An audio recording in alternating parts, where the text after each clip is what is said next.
Bismillah, Assalamualaikum warahmatullahi wabarakatuh. Kita akan membahas tentang jual beli dalam Islam. Jual beli ba'a yabi'u bai'an ya, memiliki arti penjualan. Secara terminologi, tukar menukar barang dengan harta dengan sukarela. Jadi secara ringkas, jual beli adalah tukar menukar harta dengan harta. Hukum jual beli diperbolehkan ya, disyariatkan berdasarkan Al-Quran dan Sunnah.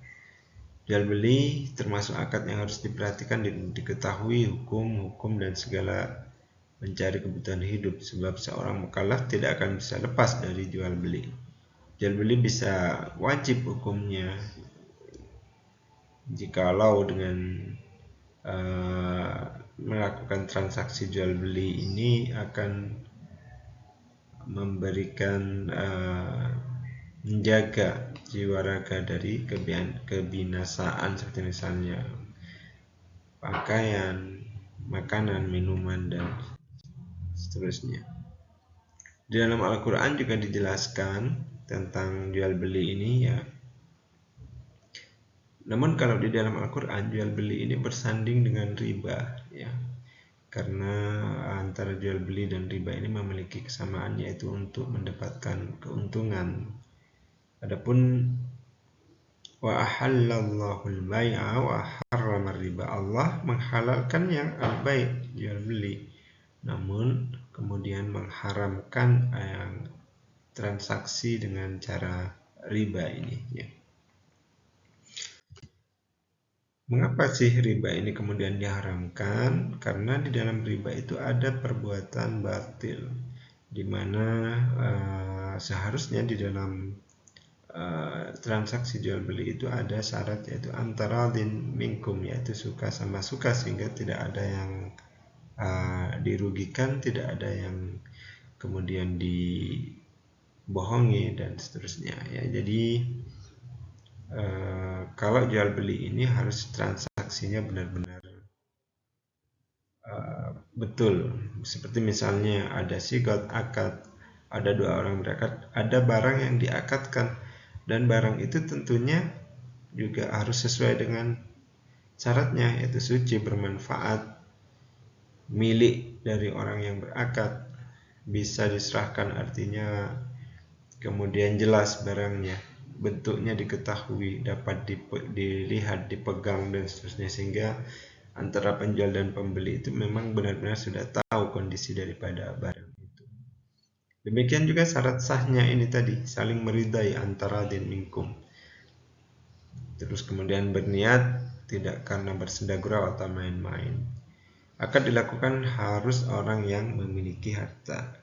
Selain juga yang berakad juga harus balik, mumayyiz, karena di sini melakukan suatu akad, suatu transaksi, maka keduanya benar-benar harus berakal sehat, cerdas, dan kemudian bisa membedakan mana yang baik dan buruk ini, mumayyiz.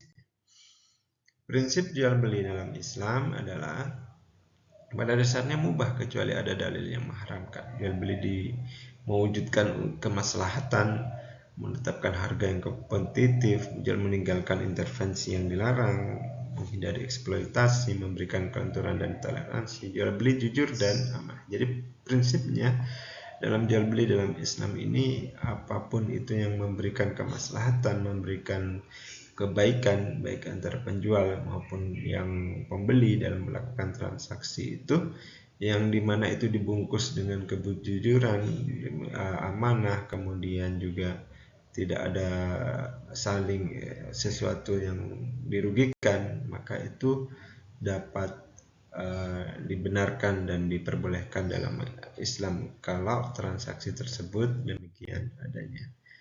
Ada juga jual beli yang dilarang ya, seperti tadi bendanya yang tidak diperbolehkan karena mungkin najis ya, atau mungkin misalnya jual beli sperma hewan pejantan, ini karena tentunya memberikan sesuatu yang tidak bagus ya untuk kondisi selanjutnya. Jual beli hewan yang masih dalam kandungan, jual beli mulamasah di situ dan dijatuhkan barangnya, ini kan juga memberikan kerugian bagi yang memiliki bendanya. jual beli dengan husna kerikil, ada misalnya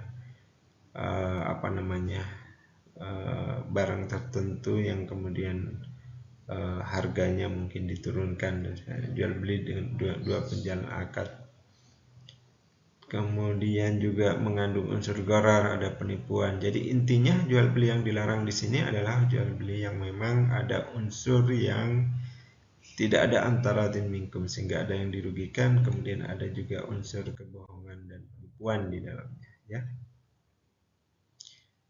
Ada juga makanan dan minuman, penjual suatu makanan yang masih dalam tangkainya, ya. Muzabanah muhadarah adalah menjual beli buah dan biji-biji sebelum tampak hasilnya. Jadi kadang karena kan bendanya kan belum jelas apakah menghasilkan berapa kan belum jelas karena masih belum ada tangkainya, belum bisa dipetik.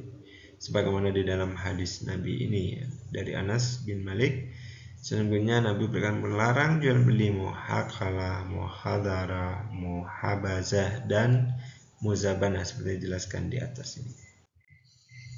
Nah, selanjutnya adalah riba di sini, ya, yang merupakan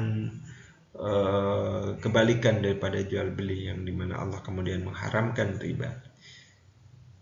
Karena ada unsur tambahan yang tumbuh berkembang. Jadi pada prinsipnya ahli fikih penambahan pada salah satu dari dua sejenis tanpa ada ganti. Namun tidak semua tambahan itu riba, karena tambahan kadang dihasilkan dari sebuah perdagangan dan tidak ada riba di dalamnya. Jadi ada unsur tambahan di sini, ya. Hanya sahabat, tambahan yang disebut dengan nama riba, dan Al-Quran datang menjelaskan pengharaman riba, yaitu tambahan yang diambil sebagai ganti dari tempo. Jadi memang tidak semua tambahan itu bisa mengharamkan, tapi karena di dalam penambahan di sini ada kaitannya dengan pengganti daripada tempo. Mari kita lihat slide selanjutnya. Menurut Abu Qatadah ini, riba orang jahiliyah adalah seorang yang menjual satu barang dengan tidak kontan sampai jatuh tempo tertentu, dan ketika jatuh tempo orang yang membeli tidak bisa membayarnya. Kemudian si penjual menambah utangnya dan melambatkan temponya. Dengan kata lain, si penjual memberikan kesempatan dan tambahan waktu ke si pembeli untuk bisa melunasinya, dengan syarat si pembeli melunasinya dengan pembayaran yang lebih. Ada tambahan waktu, maka ada tambahan juga biayanya, ya. Riba adalah tambahan segala sesuatu yang dikhususkan, dan ini diharamkan berdasarkan Al-Quran dan Sunnah dan ijma' ulama. Allah menghalalkan jual beli dan mengharamkan riba. Ini juga dalil dalam Islam. Riba ini dibagi dua, ya. Ada yang riba fadl dan ada yang riba an-nasiyah. Riba fadl adalah tambahan pada salah satu dua ganti kepada yang lain ketika terjadi tukar menukar sesuatu yang sama secara tunai. Islam telah mengharamkan riba dalam transaksi yang seperti ini karena dikhawatirkan pada akhirnya orang akan jatuh kepada riba yang hakiki, yaitu riba an-nasiyah. Apa itu riba an-nasiyah? Riba an-nasiyah adalah jual beli yang mengakhirkan tempo pembayaran. Riba inilah yang dikenal di zaman jahiliyah. Salah seorang dari mereka memberikan pinjaman harta kepada orang lain sampai waktu tertentu dengan syarat dia yang mendapatkan atau memberikan pinjaman tersebut mengambil tambahan tertentu dari setiap tempo yang jatuh temponya. Dan jika sudah jatuh tempo, maka ia akan mengambil modalnya. Jika ia peminjam atau tersebut belum sanggup membayar, maka waktu dan bunganya akan ditambah. Jadi memang ada unsur yang mencekik, ya, di dalam riba ini, tidak manusiawi lah, ya kan. Mengapa kemudian riba ini diharamkan? Karena memang secara nalar, secara logika memang di sini ada dirugikan, bahkan tidak hanya dirugikan, tapi juga memberikan kesulitan yang berlipat ganda bagi yang bertransaksi. Al-Quran menjelaskan, hai orang-orang beriman, bertakwalah kepada Allah dan tinggalkanlah riba, ya, ini pungut. Jika kamu orang-orang yang beriman, maka jika kamu tidak mengerjakan atau meninggalkan sisa riba, maka ketahuilah bahwa Allah dan Rasul yang akan memerangimu. Dan jika kamu bertobat dari pengambilan riba, maka bagimu pokok hartamu, kamu tidak menganiaya dan tidak pula dianiaya. Jadi Demikian antar jual beli dan riba ini memang satu hal yang sangat tipis sekali perbedaannya ya, terutama di antara din minkum, kemudian tidak ada unsur kebatilan, tidak ada unsur jadi intinya memberikan kemaslahatan dalam transaksi jual beli itu, bagaimana ada unsur membantu ya, tidak hanya sekedar mencari keuntungan belaka, tapi juga bagaimana si penjual dapat membantu si pembeli. Sementara kalau dalam riba, jangankan membantu, tapi juga memberikan hutang yang berlipat-lipat tentunya. Demikian yang dapat saya sampaikan. Terima kasih. Semoga kita bisa dalam menjalankan fikih muamalat ini benar-benar sesuai dengan anjuran Al-Quran dan hadis Nabi Muhammad SAW, sehingga kita terhindarkan dari perbuatan-perbuatan yang sangat jauh dari anjuran Allah dan Rasulnya. Assalamualaikum warahmatullahi wabarakatuh.